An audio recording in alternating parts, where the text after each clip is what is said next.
ছোট্ট এই দোয়াটি যদি কোনো ব্যক্তি প্রতিদিন একবার করে পাঠ করতে পারে, ওই দিন সে ইচ্ছা করলেও কোনো পাপ করতে পারবে না। মানে পাপ করার ক্ষমতা সে হারিয়ে ফেলে, শয়তান তার কাছ থেকে অনেক দূরে চলে যায়।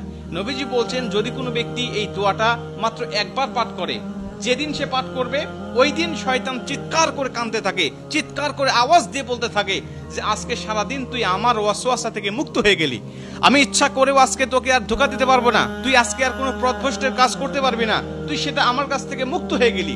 মানে এই দোয়াটার এতটাই পাওয়ার, এতটাই ক্ষমতা আল্লাহ পাক দিয়ে দিয়েছেন। অতএব আমরা এই দোয়াটা মুখস্থ রাখবো, ছোট্ট একটি দোয়া মুখস্থ করে প্রতিদিন আমরা তেলাওয়াত করব।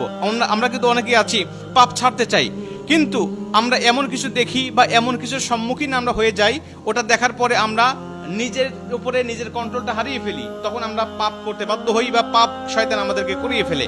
এজন্য যদি আমরা প্রতিদিন অন্তত ফজরের নামাজের পরে এই দোয়াটা যদি পাঠ করতে পারি, তাহলে আমরা কিন্তু শয়তান থেকে মুক্ত থাকবো ওই দিন সারাদিন। আর শয়তান থেকে মুক্ত থাকার কারণে আমরা ইচ্ছা করলে ওই দিন পাপ করতে পারবো না।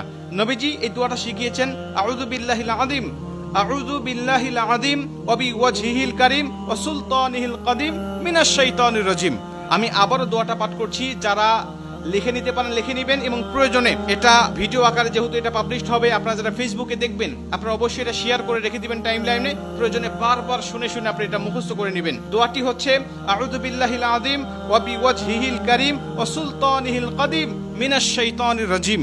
এই দোয়াটা আপনি মুখস্থ করে নেবেন, আর এই দোয়াটা পড়ার কারণে কিন্তু শয়তান থেকে আপনি মুক্ত থাকবেন। আর শয়তান যেহেতু আমাদের প্রকাশ্য শত্রু, এই শয়তান কিন্তু আমাদেরকে জাহান্নামে নেওয়ার জন্য, জান্নাত থেকে আমাদেরকে বিরত রাখার জন্য বারবার চেষ্টা করছে। আমাদের সামনে থেকে, পিছন থেকে, ডানে থেকে, বামে থেকে, সব জায়গা দিয়ে কিন্তু শয়তান আমাদেরকে ধোঁকা দেওয়ার জন্য সদা ব্যস্ততা। আল্লাহর সাথে সে চ্যালেঞ্জ করে আসছে, আল্লাহকে বলছে, আল্লাহ প্রয়োজনে তুমি জান্নাতের সংখ্যা কমিয়ে ফেলো, জাহান্নামের সংখ্যা বাড়িয়ে দাও, কারণ আমি মানুষগুলোকে যেভাবে ধোঁকা দেব, এই ধোঁকায় সে বোকা হয়ে তোমার ইবাদত আর গোলামি সে করবে না, সে নিঃসন্দেহে পথভ্রষ্ট হয়ে যাবে।